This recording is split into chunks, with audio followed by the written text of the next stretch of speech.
How you doing all? And welcome to 2025. How you all doing? Happy New Year to everybody in the side shot. So let's just give a few people a bit of a shout out. So we've got Bailatron. We've also got I don't know how you pronounce that. I don't know how you pronounce that. Lownut. I'm going to say Lownut. That's it. We've also got Haggis Whisperer, White Rock Rider, Paul Sparrow, No Biker. You know, we're having a couple jumping now. John Pell, Todge 29. There you go, John. That'll do, John. Excellent. Andy GSA Tractor as well. So yeah, I hope actually everybody's had a really good New Year. Oh, who's slipping in here? Who's that? Zed as well. Oh, Robert Munro as well. How you doing? So yeah, so basically tonight I thought I'd just jump on a live. Lumpy Carbs. That's a great name, Lumpy Carbs. Yeah. So I just thought I'd do a live as like I did Christmas Day because I'm on my own. So I thought, why not? If not, why not? So I've actually sent a few people a few invites. Some can make it, some can't make it. But the ones that can make it, thank you to the lads who are going to be coming on. So really appreciate it, taking the time and the effort. Who's put a thumbs down? Is that me? So yeah. But right, let's bring them in and let's get it kick started. So we've got Stevie Exeter Rider. How you doing? Happy New Year. Happy New Year, mate. Hello, mate. Good. We've also got Graham. Happy New Year, mate. Happy New Year, lads. Thank you. And we've also got No Biker. How you doing? Okay, you okay? Happy New Year. All well, mate. Hope you're doing good. Well as well. All good. So we got just crack straight off the bat. Has anybody got any New Year resolutions, or do you believe in any New Year resolutions? The only one I've actually got is, there you go, straight away shaking the head. The only one I've got really, it's not a New Year's resolution, but after the 4 or 5 months I've had, I basically just need to do a complete reset. So I'm actually gonna do the 100 days, the 100-day challenge. I believe Really Good TV is doing it as well. Dave Ferry, Really Good TV is going to be doing it as well. So so all of that is basically 100 days without beer. But what that will not allow me to do, but within that 100 days, I want to sort my fitness out. Not get back to a gym as in pumping weights and this, that, and the other, but just basically get a bit of fitness in, lose a bit of timber. Within doing that, obviously I'll start my new job, so I'll be in a bit of a routine within that as well. Hopefully that'll help the old noggin as well, the old mental health. So yeah, it's it hopefully it should be good. Should be. So good. It's 100 days without beer. Yeah, 100 days with no alcohol. So just gin and whiskey then. No, it's alcohol. You cheater. Yeah, all trying to find a ciders, Papa here. You said no beer. I'm just making sure I understand. It's no alcohol. Okay. Well, on that note, I think I'll crack one open then. Cheers, everyone. Happy New Year. Good luck with that, Peaky. Yeah. So I'm So I literally I'll drink to that. Yeah. So for me, it's literally all it's going to be is like a reset. Really, I need to give my body a break because over the last 5-6 months, I've just been absolutely smashing the beer down, mate. Because just feeling crap and what's gone on with my personal life. Do you know what I mean? So I'm just feel like I need this time off. I need this for me, kind of almost. Yeah, Just to say, I think it's brilliant. It's great.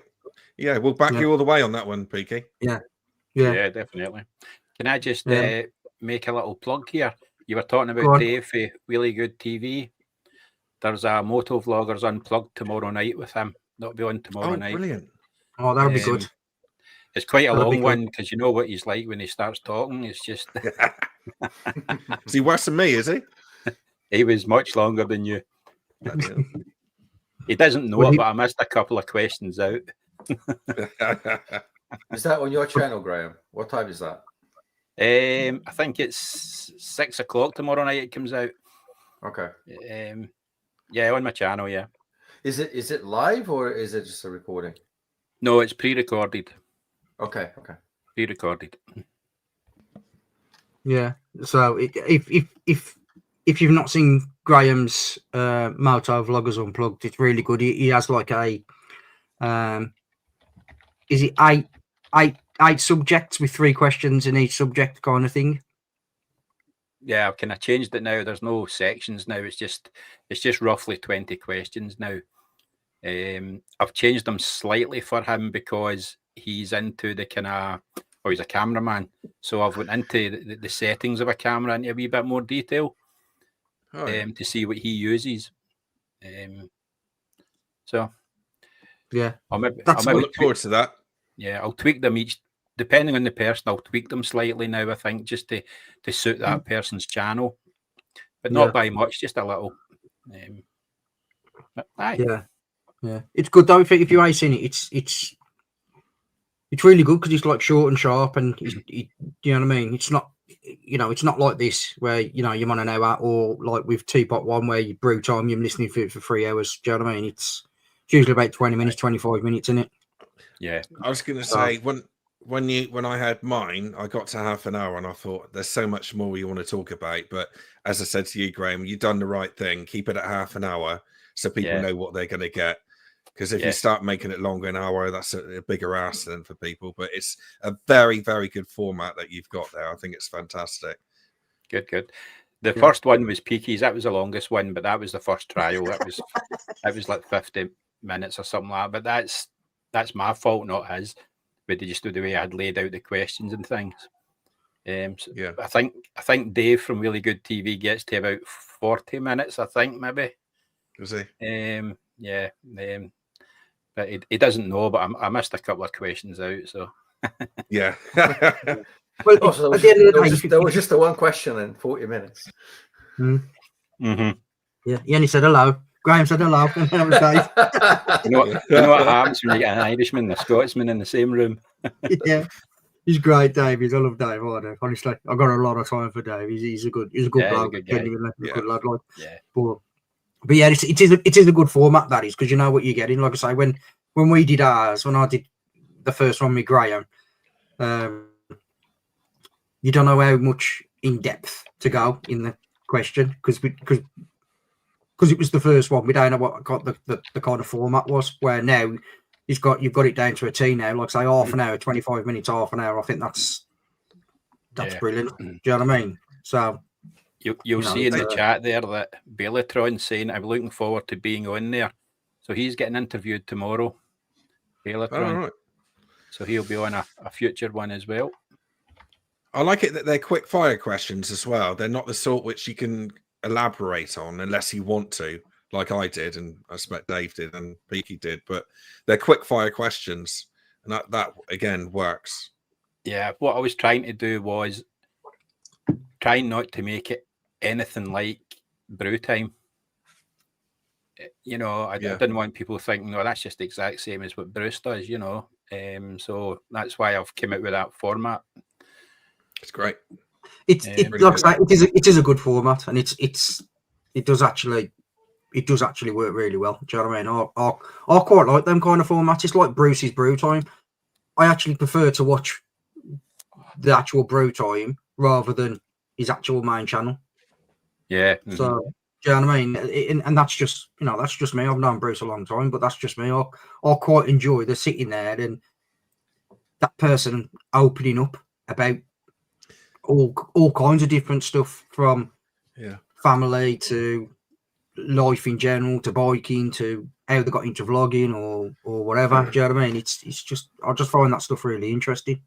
Yeah, I do too. And I think the good thing with what Bruce does, and to an extent what I've done before as well, is that you peel back the layers.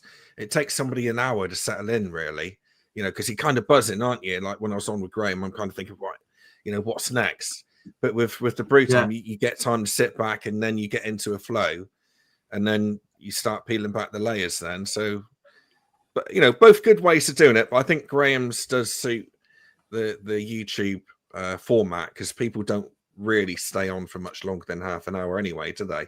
Yeah, even watching videos. So you got to feed them, and yeah, very good. Yeah, some of teapots are like 4 hours long, aren't they? They're marathons. With Mossy, yeah. I mean, when we did ours, when I did mine with Bruce, it was about 5.5 hours I was doing it for, and then we ended up then, like I say, you chopped a good 2 hours out of that. There was stuff that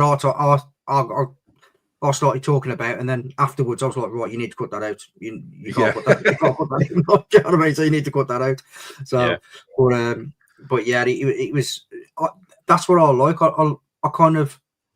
like that format. That whole sitting here and just having a chat, just talking, because you can, like say, you can gauge the person then, rather than watching a 10-minute video.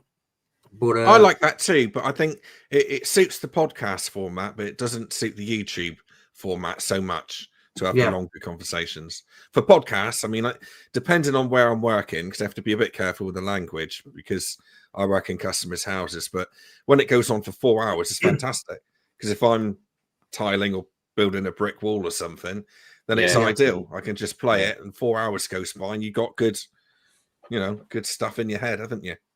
Yeah. It's like, that's one of the reasons why I set up another channel, because after I spoke to Bruce, and like he explained about the formats and the way the analytics works and stuff like that. So I was like, I don't mind setting up a brand new channel to do this, because this, for me, this is for fun. This I enjoy doing this. This is just like mates coming together and just having a chat for an hour. Do you know what I mean? We'd always see each other from one ABR to the next, or 1 year to the next. Where now it's just it's nice just to get here and kind of shoot the shit and just crack on, have a laugh, have a joke, have a chat. And the way I see it, Brian, it's just nice to sit down and have a beer with your mates, isn't it? Oh no, sorry, you're not drinking anymore, are you? You watch end of January, I'll be a right boring bastard. You're turning to me. Oh man, but yeah, well, it's I do like that format. Is it true?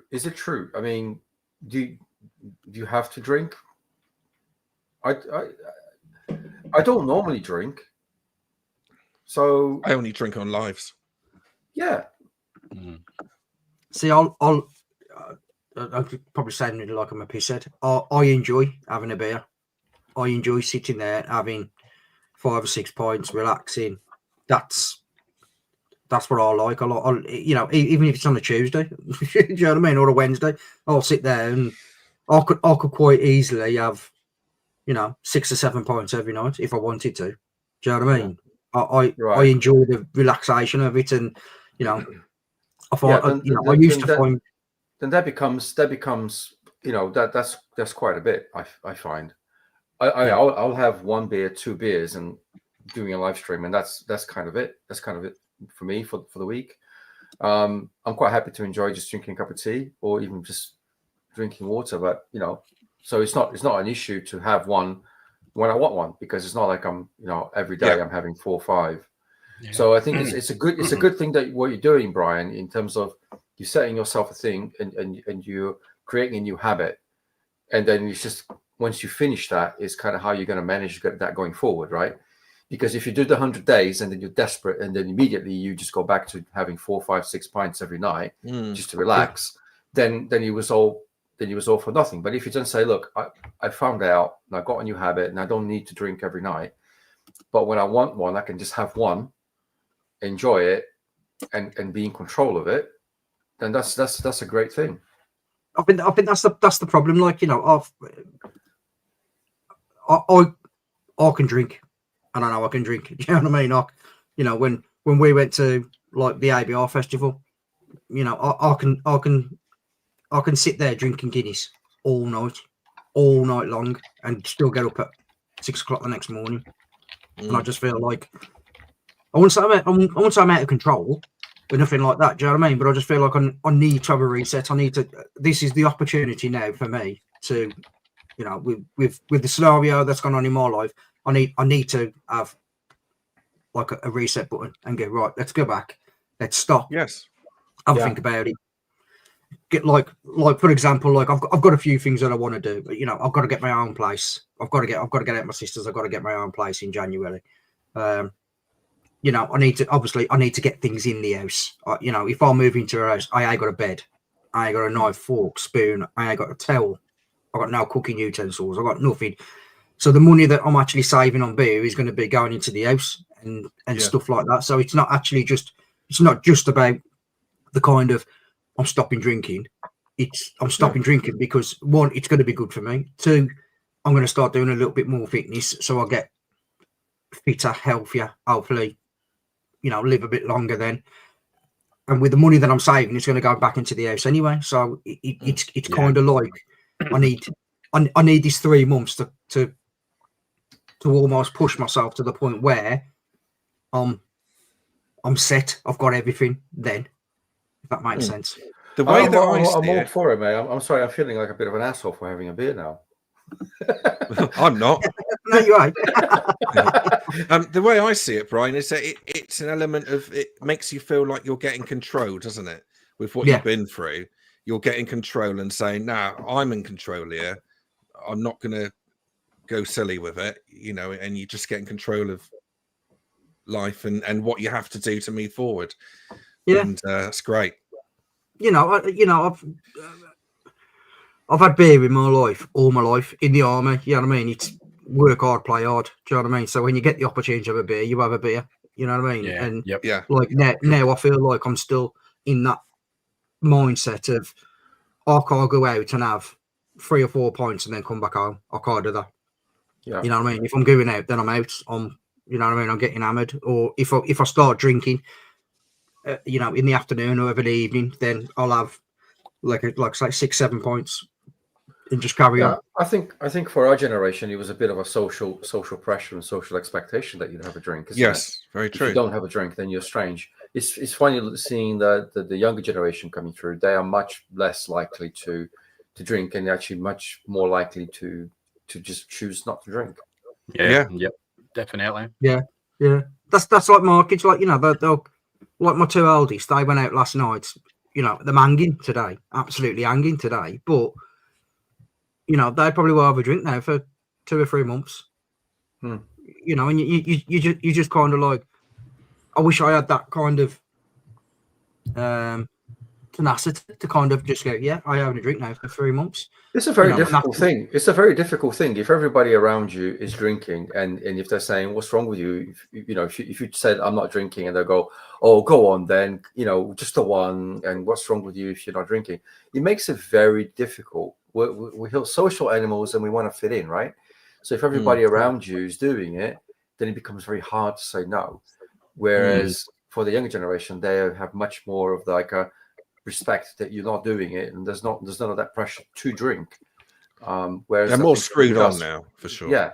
It's a different, I think that's a good thing, because I'm sure we were all this. Oh, I can speak for myself, but when I was in my early teens, mid-teens, and up to about 23, 24, I was just going out getting slaughtered because that's just what you done. Nightclubbing 3 nights a week and still getting up for work in the morning.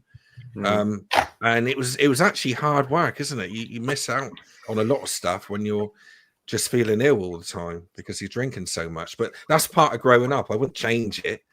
But I'm glad that I think it is a forward step that the kids aren't doing that so much anymore, and they are a bit more boring. No, and it's a good thing that you learn to control it. A lot of people don't, right? A lot of people just get into that, and if you have a predisposition, you can easily become an alcoholic, which is a bad thing. Slippery road. So yeah. I think that's the thing. Like, I wouldn't say I was an alcoholic. Do you know what I mean? But I do like a beer. I do like to sit and have a drink. But yeah, I just think it's a good time now for me to kind of say, right, enough's enough. 100%. Let Good on you, mate. Good on you. New Very good. year, new start, and all the rest of it, and let's get it cracked. And it's like, for me, I also think like it is a challenge for me. That will be a challenge for me not to have a beer. Do you know what I mean? But at the end of it, I know that then I could almost go. Now I'm in, I wouldn't say control, but I've done 3 months. I've done 100 days. I've done, you know what I mean? So I can pick and choose now if I want to have a drink or not. You might do it like what my sister did. My sister did it, and literally she carried on. She was like, I don't really need it. And I want a drink, I'll have a drink up to that point. And she went about 5.5 months without having a beer. Yeah. So yeah, that's brilliant. It's very good. As I was saying in the green room, I've not had a drink since ABR last year. It just doesn't bother me. Oh no, that's a lie. I was in a company night out. I had to drink then. But apart from that, nothing. Yeah, it just doesn't bother me. I think it's okay if when you drink, it's a choice you're making, and it's not because of peer pressure or because it's just a habit. You're thinking about it, and you're choosing to, and you don't have to if you don't want to. But when it becomes you feel strange if you don't, then that's when it's a problem, right? Yeah. Like I say, mate, it's been as a lot of the lads in the side chatterers, and some of them ex squaddies, that it was the norm to sit and drink every single night. And then when you get out of the army, because you know nothing else, that's what you do. You just sit and drink yourself to fucking stupor. Do you know what I mean? But apart from that, I just want to get mentally and physically fit and just kind of shake this bad fucking aura I've got at the moment. Get it gone. Do you know what I mean? That's good life goals, mate. That's good life goals. Go for it. Good life goals. 100%. Absolutely. Yeah. So, Andy Arab's here. How you doing, mate? You all right? Several times over the past couple of years, I've stopped drinking for a month. Yeah, I think it's one of them. I genuinely, it's hopefully it'll be easier than what I think it's gonna be. But yeah, just looking at a comment here, Andy JSI Tractor said he's booked to go to Spain. I think he said September or October or something like that. Oh yeah, off again. The ferry crossing's £1,000. It's all right for some, isn't it? Yeah, that's what. It's funny. I saw a comment. I saw a post by somebody. I think it was on Facebook. I can't remember who it was. It was one of the groups, and they're saying they got like a Rosslare to Bilbao for like 400 quid, and Andy's paying 1,000 quid. That's quite a difference. I don't know if it's a particular weekend or time of year or the route or whatever. But but that's quite a lot, isn't it? It is, yeah. Well, I priced up going from Plymouth to what's that one in Spain? Bilbao. You got Bilbao or Santander. That's the one. But Santander. Yeah, wherever, one of them. It's the same, right? £700 return. Yeah. Exactly. And it's 700 quid return. Because you have to get a cabin as well, isn't it? For that? Yeah, you have to have a cabin as well. You do, yeah. Yeah, and I thought that was pretty good, really. I mean, I still, it's not going to happen, but for peak season, I thought that was all right. But it was an early bird special, so that's why that was. Because the government are putting it up for the flights as well, aren't they? This year. Oh, are they? Yeah. So they're putting another tax on that. So no, we're all going to be skint. The people who have got a money, who can get an holiday, they're going to get stuck as well. So, but that's one of the reasons why I go over on the tunnel. You can have a 5-day pass on the tunnel, and it's like 140 quid return. Do you know what Right. I mean? And you can, Yeah. you know, you mean 4 days, or you know, you've got to be back within the 5 days. But I prefer the tunnel, if I'm being brutally honest.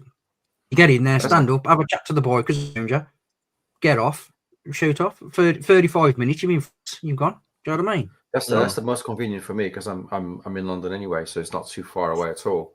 That's what I'm going to be doing. That's the problem where I am, is that the tunnel, and Graham, of course, is just so far away. You know, you got a day or two. Well, it's a day, isn't it, to get there? But you on a bike, you can't just sit down anywhere and have a kip, can you? You know, like you can in a car. If it's chucking down the rain or whatever. Yeah. So, Yeah. like I say, I want to do a few. Ross allowed to build a return with a cabin. You can get for as little as 139 in the right time of year.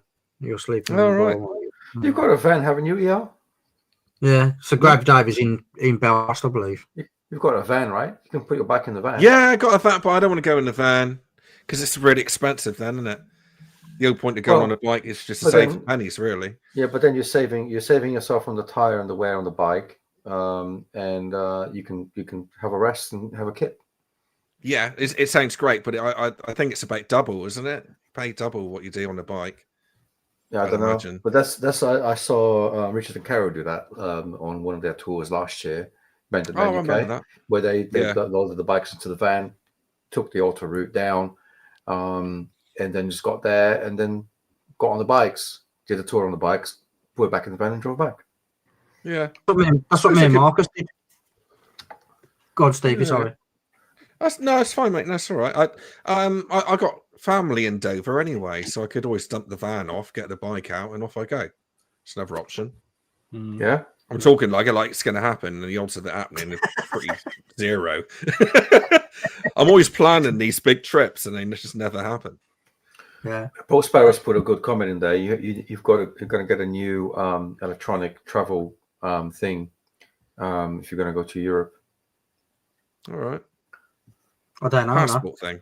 Huh? Like a passport or something, is it? Or... No, so it's something. You have to register your details online before you go. So it's like a visa. Okay. It's like when the Americans have that as well. Anybody who's going to the US who's not an American citizen has to have like an electronic visa before they go. Right. Trying to see the point of that, really. Surely, if you got a passport, then they log that anyway, don't they? Yeah, but this is a pre before you travel. So they have this for they're introducing this for everybody who comes from outside the EU, just like the Americans have it for everybody who comes from outside the US. Okay. Yeah, the Americans call it the ESTA, electronic something. Yeah. More red tape. Go on. Just me. I thought I interrupted somebody. And Andy Tractor saying it's saying his last 5 years anyway. Oh, fair enough. David Gravy getting all passport. That's in the UK, in the EU, are they? Just come from Ireland, you were right. Yeah. Yeah. ESTA. All right, I don't know about that's the US one. That's the US one. It's called an ESTA. Right. So they've got to do it if they come into the UK as well. All right. I don't realise that either. I think for me, because I haven't really been out that many places on a bike, I think I might as well just stay in England anyway, you know, or go up to Scotland, see Graham, go on tours, you know, go on the NC 500 or whatever. Do I really need to go abroad? It's unnecessary. You don't want to do the NC 500. No, I want your NC 500. Yeah. It's jam packed. It's just camper van city. Yeah, I would enjoy that. When we did when my group did the tour of Scotland in 2024, our ride leader said we're not doing the NC 500. We're doing part of it. I think up to Ullapool or something like that. Then a little bit further north up to I can't remember the name of the Cowskew. Went up to Cowskew, then turned around and went across. We didn't go past Cowskew and did the whole of the north coast. we kind of cut that out and cut Yeah. across. Because he said after that it's kind of gets really boring, and then there's not a lot to see, and the roads are not that great. It's better to come across. Castle and we Coombe. had a great time. Is it about Castle Coombe? No, Kailescu.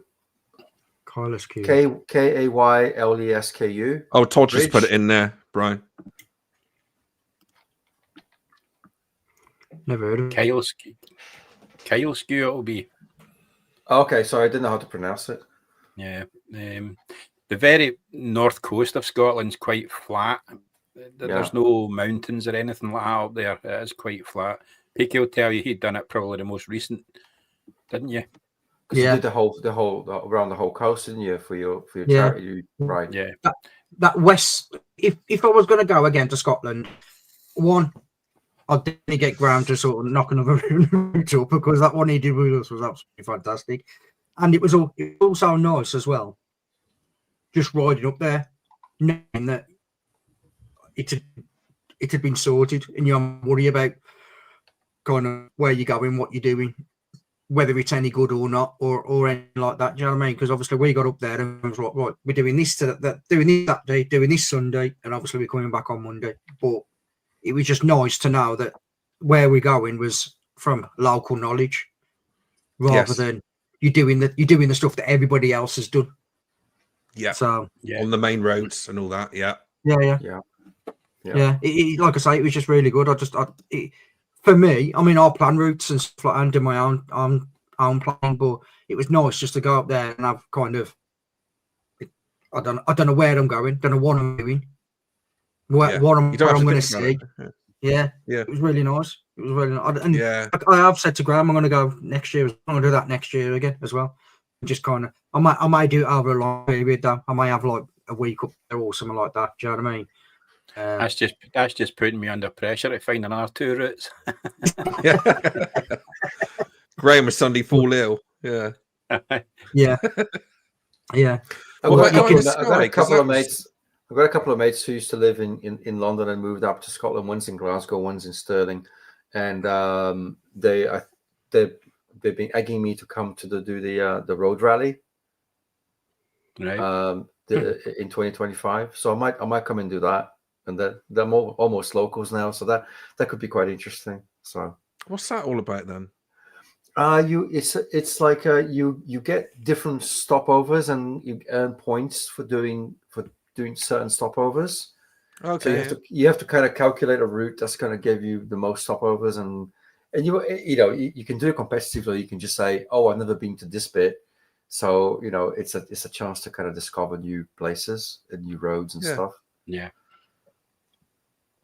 I mean, that's the thing about having local knowledge, doesn't it? It's you know what I mean. When Graham did routes, it's local, so he knows that it's not the path well traveled by most bikers. You know what I mean? If you went up to Scotland, you wouldn't go to that Ben Lewis, the dam. You wouldn't get to the Isle of Bute. You just wouldn't do it. That's a great thing. That's a great thing. At the end of my Scotland tour, I actually took a couple of days and I stayed and I visited with the Grey Wolf, and he took me around and showed me some local roads, which was absolutely stunning, fantastic. It was really lovely. He's Perthshire, isn't he? Yeah. Yeah. Mm-hmm. That's that Ben Lewis dam behind you, isn't it, Graham? Yeah, behind me. Yep. Mm-hmm. We were parked there. Yeah. Oh yeah. That was phenomenal. That going up there that day, because like all you had was it's like single track road. Yeah. Just weaving up to it. You couldn't see it. You just weaving up this just like little country lane. You know what I mean? And then you got to the top, and then you seen that in front of you. It was almost like, man, that's brilliant. It was really good, really good at, like I say, when you park up, and we had a little walk round, and I mean, but it was also good because when obviously that was the first time ground anything, I believe, for a group. So like all as I said to him, because I had more routes, I'm like, right, chucking, make sure you're chucking like an hour for dinner. A 20-minute break here, 20-minute there, at least 2 or 3 20-minute breaks, coffees. Even if you don't have you know, you might have one of a morning and one of an afternoon, but if you've got a spare hour there, you can stop for a coffee. But it was absolutely planned perfect.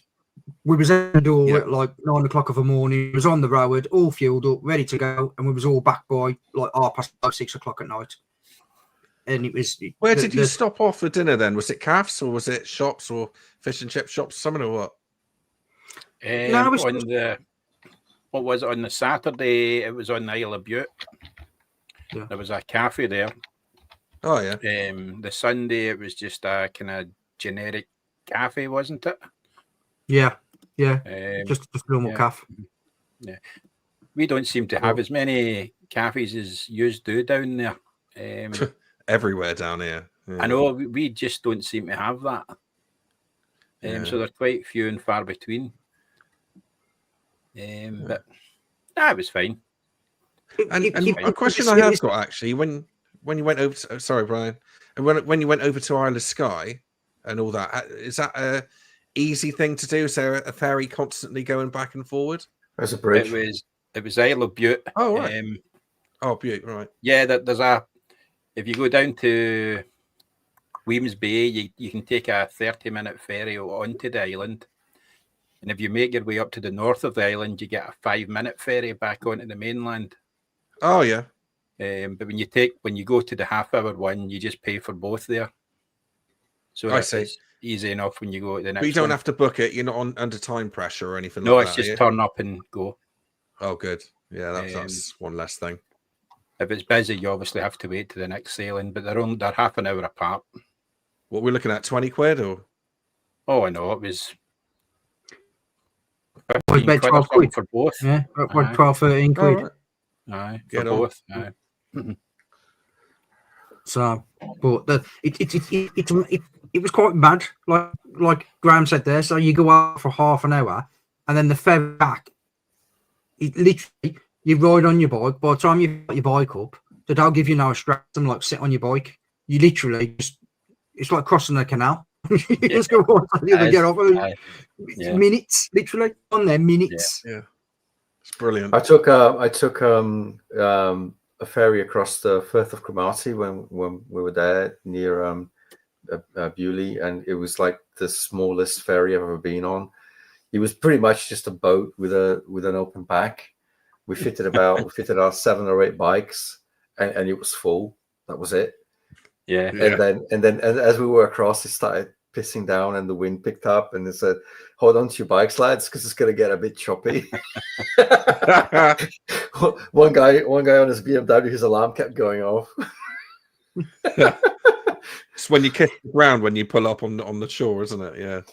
Yeah. It was fun, but it was an adventure. I think it was who was this that said no road trip or no motorcycle adventure is complete without a ferry crossing.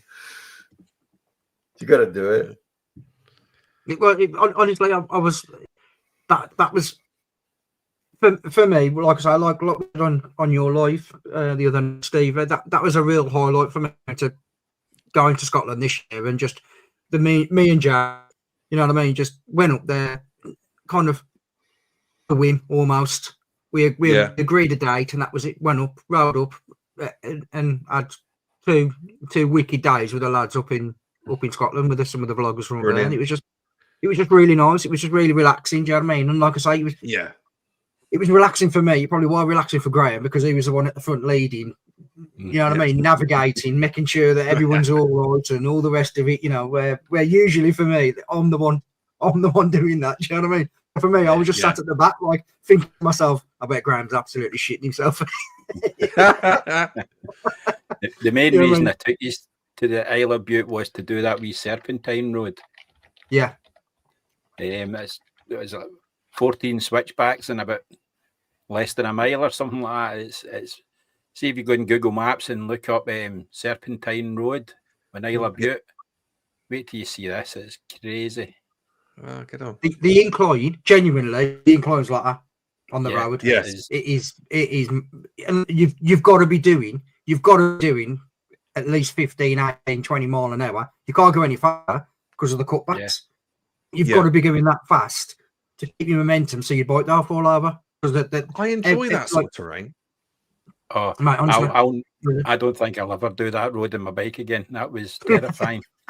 Honestly, was. I was like, why was it terrifying? It's so steep and it's so you get around one kind of switchback and then the next one's right in front of you. Okay. You've not got any time. It's just constant. I reckon between the switchbacks is probably what 25 meters. Aye, it's not far. I'd say 25 meters. So it's like hard not pass then. No, it's steeper than hard not pass. It's steeper, I'd say. Hard not. And you just. How many is that? This is this like. It's 14 or 15 switchbacks or something, isn't it? Yeah. Something like that. You just zigzag like that, up it. You can when you're going up it, like the left, all the turns are negative camber, and all the right turns are positive camber when you're going up. Great. I'd love it's that. Wicked, honestly. It's proper good. If you've never done it, have a look at that Serpentine Road on the Isle of Bute. It was absolutely. It was just ice. I just you know like say because I didn't know preconceptions of where we're going. We got there. I was just like, this is brilliant. This is brilliant. But when you come back and you just got shed loads of footage because you just can't stop recording everything. Do you know what I mean? Every time you turn the corner, it's like, wow, look at that, look at this. And then you're trying to cut down into like a 10-minute video. You ended up doing about 4 videos on it. But, don't I know that? But it was just amazing. My issue really is that I don't want to go up there and it be absolutely pissing down with rain. I know there ain't much you can do about it. I know it's going to get rain at some point. But if I went all that way, for my first big trip, and then it's kind of ruined and poor Graham's up in front thinking I didn't have to do this. How can I get rid of Steve? Did I share a screen there? No. I think it's only the host that can do that, isn't it? Is it not? Or... I think it's only me who can share the screen. Share screen.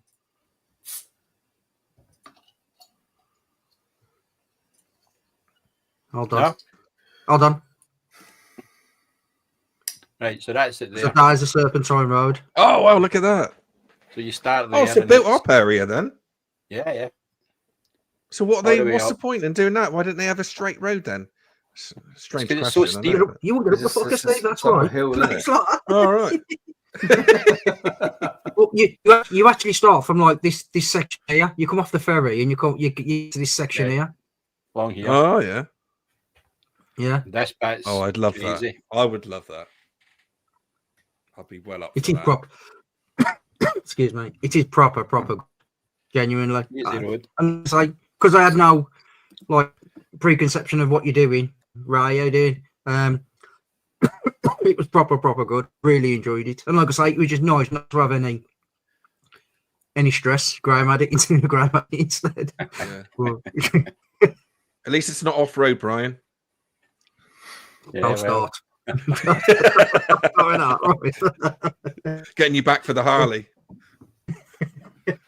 It was. I've put a couple of shorts out of when I hit the post because basically I go up this track, but what you don't see on the short there's a fire vehicle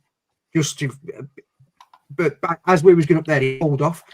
So I caught the farm vehicle and I lost all my momentum given the track. Yes. And then I ended up having to stop because the car was opening the gate. And then when I started again, I was the same side of his bike. So then I had to go over the other, the middle bit of the track, go over. Oh, yeah. No momentum, nothing at all. And I started kangarooing. I was like, the bike's doing this. And then, I proper wheelie straight to the post. So it's just like, fuck it. Those middle bits are a killer, aren't they? Even when you think, it looks quite shallow there, I'll just skip over the other side and whoop, back on again. Yeah. Honestly, it was. What I will say is, I fell off 3 times. It put me off. I really enjoyed it. I really enjoyed it. I just know now that, like, if you're going off road, or if you're not like me and you're looking at going off road, then you need to start off at something like 125, 250. You gotta, just so you can pick it up, because Yeah. that bike from, unfortunately, I don't know we was doing that day. So the day before, I've been out on my bike, filled my tank up like I always do. Excuse me. Fill my tank up. So then, obviously, I'm going off roading with, you know, a 220 kilogram bike plus 30 litres of fuel as well. You know what I mean? You know, you're just like, and the first time I crashed, we, you know, I couldn't lift it up. We ended up both lifting it up. We couldn't lift it up. But yeah, it's but for my skill set, I need a lighter bike so I can get my skill set to a point where I can take that. Yeah, it's going to be a whole new challenge taking that, but at least you've got a base skill set straight off the bat. But yeah, I think lighter bikes are always much more fun for that anyway. But... Having said that, mate, on the WhatsApp group that I'm with is Steve and Jeff. Jeff shared a video today of this guy on this Lex motor on a bike. He's going up. I'll send that to you later. This bit of a rutted road, and he drops the bike 3 times, and the amount the air turned blue, the amount of swearing. The guy's chain kept falling off. He was putting the chain back on with his hands because clearly he had never adjusted his chain. It was so loose, and he kept like, "Why is it not going forward?" Oh, the chain's falling off again, and we're like, "Oh, mate!" I was rolling with laughter. It was so hilarious. It's Frank Spencer, I think. Yeah, it was brilliant. I'll send you that later. Yeah, like I say. Like when I fell off, at no point at all was I like. I have one moment where I basically lost all confidence, basically, and I'm on this track, and I'm just going down this track like this, and I stop, and I'm just like, this is out of my comfort zone. This is I'm in a predicament now where I've got to go forward. I turn around and go back. I've got to carry on. To the point where, you know, it's going to end, kind of thing. Do you know what I mean? Yeah. But it was just ice. It was just ice. But like I say, you know, for my skill set, I need to get a back skill set straight off the bat. Because, like I said to him, you know, it's all right to stand up, but how do you stand up properly? Do you know what I mean? Where do you put how do you ride in the dirt? How do you ride in the mud? How do you ride in the wet? When you're going over like a little river cross, is it better to lean back? Is it better to lean forward? Do you know what I mean? When I raced, everything that he was explaining to me was the complete opposite than what I did when I raced. So I raced, it was keep the bike upright and move your body. Where that he's saying now, keep your body right and you move the bike, let the bike move. Yeah. So I was like, right, okay then. And then like for example, it's all front end braking. You know, the first time I crashed because I hit my front brake because I panicked. And he said, you try not to use your front brake, use your back brake. You know, so you know, all these faculties are stuff that is completely opposite to how I've rode in the past. Yeah. And that's off-road riding is completely different to road riding, isn't it? It's a completely different thing. Yeah, definitely. With off-road, you want to get all the weight on the front and let the back end do what it wants to do, really. And you just got to kind of guide the back end. Depends if you're going uphill or downhill, but yeah. To a level, yeah. But it is different. And it's funny when you go off-road and you have a real good workout like I did at the Day 4 Adventure Centre, and you get back on the road and you think, bloody hell, this is a piece of cake. This tarmac stuff. It's a good feeling because you just think, it gives you a bit of a, it sets the bar high, but if you're chasing that bar, I think it does you good mentally to, to get better at it because you kind of, you're facing your fears, aren't you? You stood up on the pegs. You're challenging yourself. You're learning something new. You're trying something. You're doing something that's difficult, but when it gives you that sense of achievement when you master it. So anything that's worthwhile doing is hard, isn't it? Yes. It's like so riding off road or giving up drink for 100 days or whatever it is. It's worthwhile because it's difficult because you're challenging yourself and you get that sense of achievement when you get there. Yes, absolutely. And like I say, you know, if I'd have come off there and said, you know, that's me done. I don't like that. I wouldn't have done it. I you know, now I'm looking, you know, a cheap bike that I can have for 2 years to kind of gauge myself and get myself set up so that I can ride that GS off road to a point where, you know, I don't feel like absolute shit scared of going around corners. Because, like I say, you know, we did one path and then we dropped into the mud, and the mud was fucking thick, man. It was bad. And then I dropped that bike within about 600 meters, and that just absolutely smashed my confidence, basically.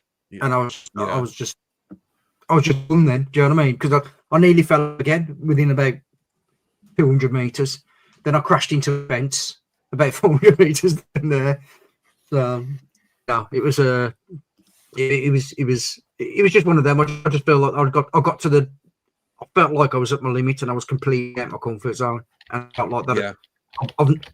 I've never ridden a bike where I felt so out of control and having no knowledge at all about it. You know what I mean? You watch all these off-road videos and all the rest of it, which would, but to sit there and know that you make comfort zone massively and you don't actually know what you should and shouldn't be doing. It's yes, and it's true what they say, what you brought up earlier, that speed is your friend, and it really is off-road. But there's a fine line, isn't there? And when you haven't got the experience, you don't know where that speed line is. No. And it's like with that bike as well, with that BM, obviously it's a big heavy machine. So if I could ride to a capable level, speed is your friend then. You know what I mean? You can, you know, you're skipping over the bumps and everything there. You know, off a lot because I don't know what I was doing. I mean, it was I had to do it because I wanted to do it. But now it's just proving to me that I need to get that, you know, that good baseline skill set straight off the bat. Yeah. And then I can fully see you getting the bug, Brian. Give it a couple of years, mate. You'll be flying around all over the place. Yeah. Well, hopefully. Yeah. But hopefully on the bike, not off the bike. It's just it's the completely wrong bike that you're trying to learn to do it on, really. Agreed. Yeah. It's just completely wrong bike. Did you have off-road tires on? Well, I've got them 50s on. I've got them Trail Max rides on. You know, I suppose for a bit of dirt and you know, a bit of shale and stuff like that, the good tires. But when I met up with him, mate, and his tires were, mate, there was massive. You know what I mean? The tread on them was massive, and then he literally, mate. Sometimes on there, like he's absolute shit scared. He's coming past me, mate, on his back wheel. He's just like, you absolute twat. You know what I mean? It was absolutely brilliant. But yeah, what bike did he have? He had he was on a KTM 890. Right. But mate, he could ride that. He could ride that, honestly. And he was doing it off. I felt really bad. He was shooting off ahead to open up the gate, so I could literally just roll through the gates. Do you know what I mean? And I'm just like, I felt really like when we stopped to bought him dinner and a brew and everything. He was like, I got to do this. I was like, I have, mate. I said, it's really bad. Do you know what I mean? You've literally held me hand for the last 2.5 hours off-roading. Do you know what I mean? But, how about you, Lee? Because you went out with hippo drones, didn't you, that time? And you got the right bike for it. You haven't really done too much more. I guess you're busy doing other stuff, are you? Hello? Sorry? Who? Noob. You've got the right bike to do. Sorry, I spaced out there. Sorry, apologies. That's all right. You went off-road with hippo drones that time. You got the right bike to go off-road, but you haven't done much more. Is there any reason for that or just time? Just time. I've got a mate who lives nearby who knows some of the lanes here and closer to me in Essex. He's got a CRF, but we just never kind of managed to sync up. I definitely want to do it. Probably try again this year, but you know, I think it's time to change the tires on the Himalayan anyway. and I'm looking to get something like a 50/50. So I was watching a few videos today, start doing some research and get some better tires for it. Because the Are you on the Seat one the still? ones that come on the bike, yeah, I'm on the OEM tires. They haven't done a lot of miles and still got a lot of. They're really good for the road. I mean, I was out last weekend and it was like very greasy and stuff, but they were great on tarmac, no problem at all. But they wouldn't be good on wet muddy stuff. They were okay when I was out with Hippo, but it was relatively dry. So if it's relatively dry, relatively hard, get another beer a minute. they're okay. But as soon as Stop bragging. they're not very good for the loose stuff. Yeah, it was like with them Trail Max rides though. When I was going through the mud, there was almost like a leak by the time I'd got out the mud, because the compound on the tire. This Carlo I went with, he was licking through. Do you know what I mean? And I was getting to the end of it. It probably day out the fact that I was going so fucking slow, but you know, I was getting out by the end of it, and there was just caked in mud, absolutely caked in mud. So I'd definitely have a look at tyres. Definitely, I'd even have a word with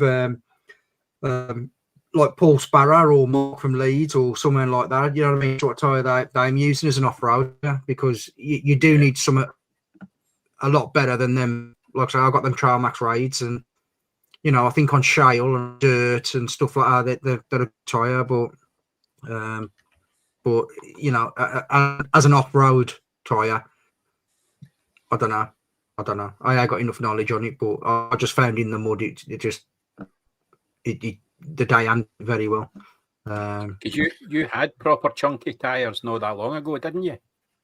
Yeah, I had the Mavons. Uh-huh. So that was a really good tyre. The Mavons was. Yeah, that would have been better for it. Pete English use them. Tyres I've got at the moment supposed to be I think they're a 60/40 tyre, supposedly. But to be honest, like I say, it was probably the main reason was probably I was riding too slow. You know what I mean? That was probably the main reason. It was just clogging it all up. Yeah. You know what I mean? But Andy saying there, did you damage the bike? I got a few scratches, mate, but nothing major. I was crashing at fucking 8 miles an hour. I have to say, those GS 1250s, they crash very well, because Epic Motorcycle Adventures down here, when we done a trials place called Angel Steps with Ken Brooks, he might be in out there.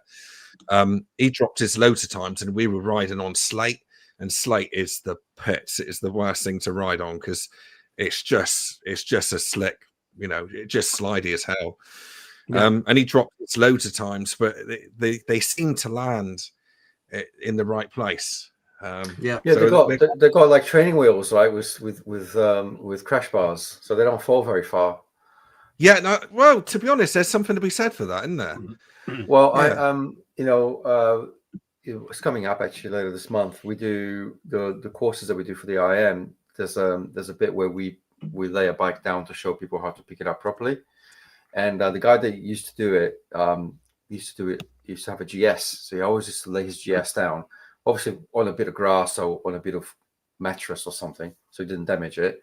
And then he'd show everybody how to pick it up and put it back up again. Then he switched to a Multistrada, and he did the same thing with the Multistrada. And he told me afterwards, says that Multistrada felt so much heavier than the GS because all the weight's up top. Yeah. Whereas with the GS, because the Boxer, the weight's down low, and it doesn't fall as far because you've got the engine there keeping the angle high. Exactly. So you have much more leverage. It's like the Multistrada was so much harder to pick up than the GS. It goes right over though, doesn't it? The Multistrada straight onto the handlebars. Yeah. And on the GS, you're going onto the crash bars by the boxes. You're at 45 degrees or just over 45 degrees. Yeah. That was the problem with. Okay, mate, that's no problem. That's a problem I had with the Harley Davidson. Forget the grass and all that. The other off-road stuff that I'd done with it. If it went over, if a GS went over, I'm pretty sure I could pick it up. Forget it. If it's a Pan America, forget it. It was just no chance. And I was that's why I had the problems with the grass. You know, just wasn't biting. Yeah, it's blame the bike. I mean, every time. You know, if I lay there, so there I've got the bag Here, I've got the bags, the Lomo bags. Oh, yeah. Yeah. So I left them on purposely, so that if it did, well, not if it did, when it did, it just, one, it protected the bike a little bit, and two, it was that extra, 6 inches off the floor that you could actually pick it up easier. But they help massively. They help, but then I fell off the second time. It was because the bag got caught on the side of the trail. Oh, I saw that. Yeah. And that was the reason why I crashed the second time. But yeah, it is what it is. Horses for course, But yeah, my bike's been on the side fucking a lot now, a hell of a lot. But, yeah, that's what they're made for. They're meant to be going around the world. But yeah, I saw you saying about the tires just now, and when I went to the ABR, obviously I've done lots of. I mean, it's not heavy off road, is it? Let's face it. It's just some of it is quite heavy, but it's quite easy stuff. But the the Fantic, that's what it's called, the Fantic 250 that I rode there. It's so highly spec for $5,500. You got proper knobbly tires, proper pegs and suspension and all that.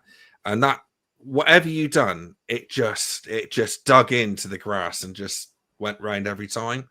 Yet the Himalayan 450, all you're doing around the track is just spinning up the back wheel all the time. And you can hear it on my video, actually. It's just spinning all the time. And that's why Matt, my mate, he went out on the recent saddlebags ride. I think that's why he come off. He hit a slippery bit, and I spanned my wheels up on the 350, let alone a 450, which is twice as fast as mine. Yeah, and that's why he come off. So, and I think it's wrong that they're sending people out on the track without proper tires. It's just asking for it. Yeah, that's a little bit out of order, really. That do you know what I mean? If at the end of the day, it's ABR festival, it's an adventure bike rider festival, and you need to at least give the people going out on the bikes a fighting chance. yeah. Hello, Pezza. Yeah, he's just saying that I've actually been looking at them GS 650s. The only reason why I looked at them was if you there's a lad who I ride with, Brumtown Rider. So he's got the Dakar one, and it said the petrol tank's underneath the seat, and the distribution's really good on it for off-roading. So yeah, maybe something to look into. Proper road school. Yeah. So right then, I can what did you ride? Oh, sorry, one more. No, carry on. I was just wondering, Graham, what bike did you have before you had the GS? A V-Strom 650. Oh, yeah. They're good, aren't they? That was a good bike, aye. Yeah. Mm-hmm. Bit more power now you got, yeah. Aye, they're not very power. Well, the power's okay. Not really in the same league as a GS for going off-road. It's only got a 19-inch front wheel. It's not got the 21. But yeah, I just wanted a GS, so yeah, fair play. We got rid of. Turned out all right. Yeah. You found that quite uncomfortable, though, that Suzuki. It was after a couple of hours. It was pretty uncomfortable. You're a bit more cramped on it, your legs, and it's just a smaller bike, basically. Yeah. The pegs are a little bit higher up, aren't they? Yeah, you definitely notice that on the The 850 GS is much more comfortable, just because it's a slightly bigger bike. It's a bit higher off the ground as well, I suppose. So, not that I do much off road. I do some forestry commission roads, but they're just compacted. I have to say, I prefer the 850 GS and the 900. I didn't really get on with the new 900. No. It's the same similar setup, but it's just, it's a bit like the 1250 to the 1300. It feels that sort of change, and I didn't really click with it, really. Yeah. Mm-hmm. Yeah. 1300 a lot more road orientated. Yeah. I took one out, and I really liked it for the road. I didn't think I was going to like a GS. but I took the 1300 out and I really liked it. It looks big when you're approaching it, but once you sit on it, it doesn't actually feel very big. Mm. It feels much smaller than it looks. Yeah. Yeah. Yeah. It's great. It's great for the road though. But yeah, I agree with you. I think it's that they made it much more road oriented, because I think that's the reality. Is the majority of people who are getting GSs, they're just going on the road. They're going cross continent. They're touring on tarmac. They're not. Yeah, they're not going cross. They're not going cross country. they're really just touring bikes. They're not really off-road bikes, really. Unless you're a professional or something like that, you know. Yeah. But you know, they are fantastic bikes because they can do a lot of different stuff, right? And that's what they are. They're really great. The shaft, the engine's great. The stable. Yeah. So I'd still have an RT myself. I've always, my favorite bike is an RT. You know, that's just me. Well, aren't we blessed with all the choice of motorcycles that we can have? You know. Oh yeah. Plenty out there. Yeah, it's definitely plenty of choice now, isn't there? 100%. See you tomorrow. I'll focus on. But yeah, hopefully you'll get a go on the RT. It's one of those rides which I had, and I'd never forget it. It blew my mind how just everything about it, the way that it handled and the screen on the front. You know, you get no blast at all, yet you still feel like you're outside. Great power, just so comfortable. You know, you had everything going for it. You know, for such a big heavy bike, it handled like a dream. Yeah, but, yeah. I enjoy taking out bikes and doing reviews. It's just like I haven't got the time. There's too much of the stuff going on, you know. Yeah. That ain't something that I'll go in with you. I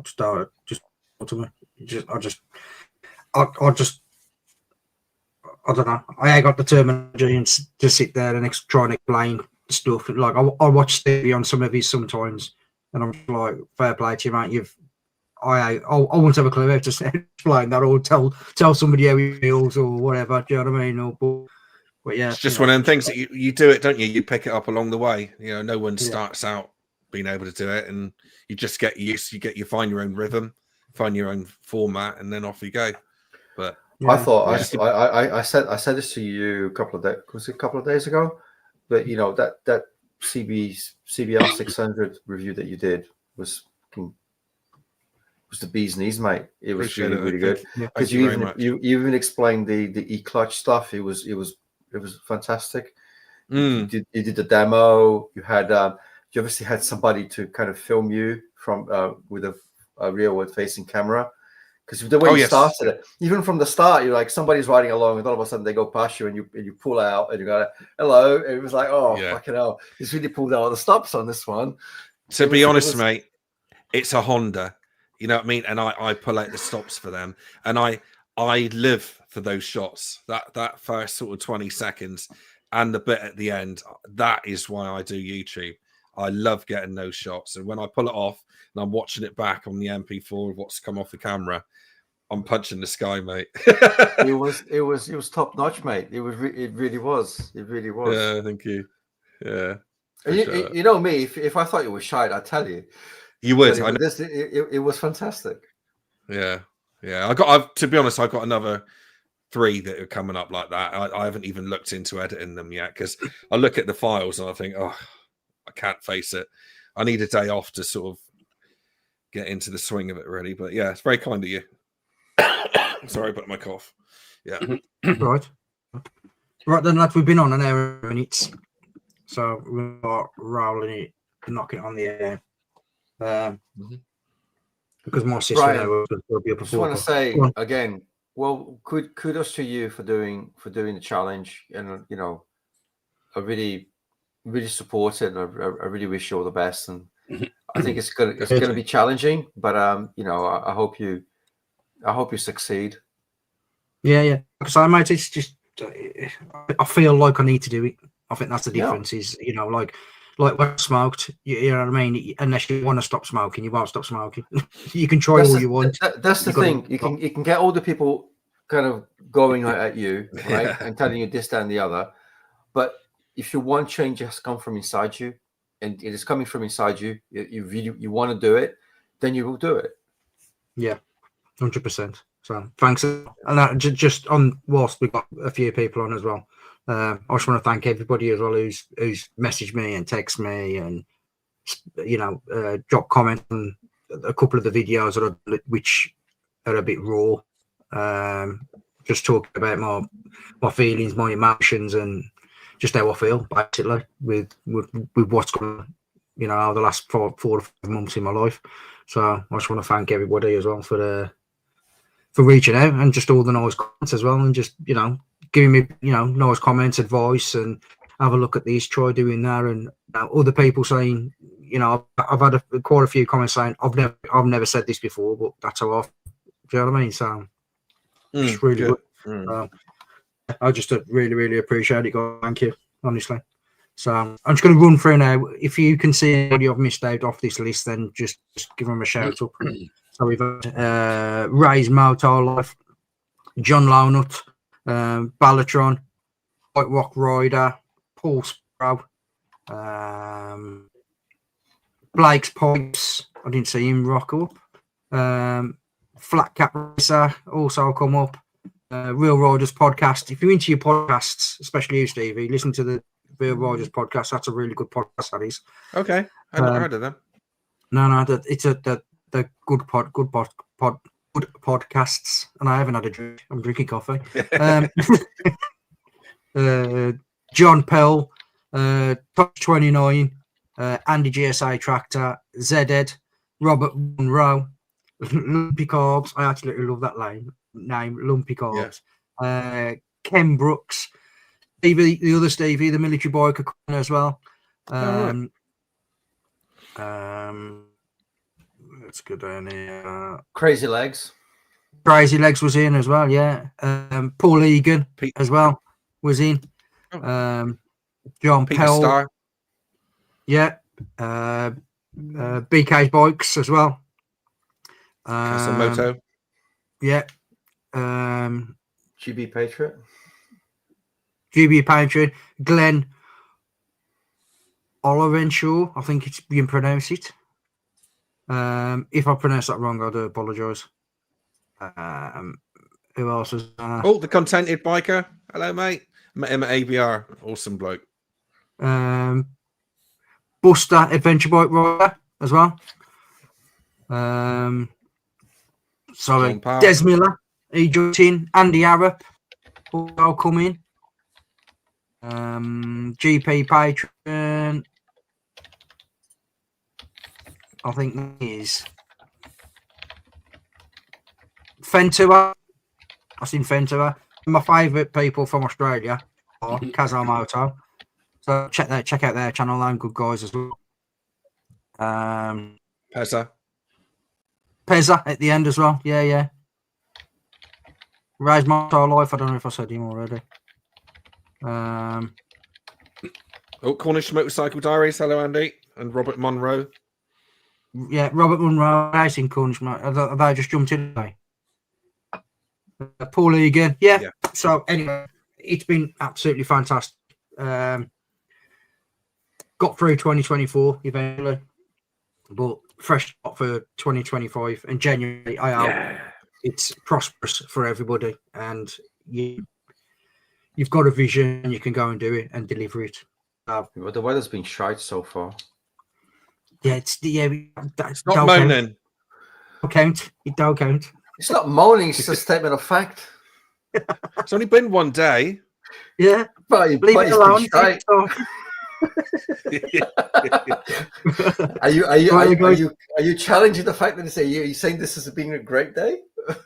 It's having a bad day, has it? You've come on my life, so having a bad day. To be honest, it's the best part of the day, definitely. I'm probably going to be out. I'm probably going to be out on the bike tomorrow. I'm looking forward to that. I'm just going to my business partner's house, but being out on the bike beats anything else. Yeah, totally. My next day is Friday, so I think I'm going to go to Ellen Valley on Friday. So. Right then, that's guys. Beautiful. Right then, That's guys. Beautiful there. Have a good New Year. Right, cheers. Stick to your plans, and I'll see you all soon. Take care, Walkers.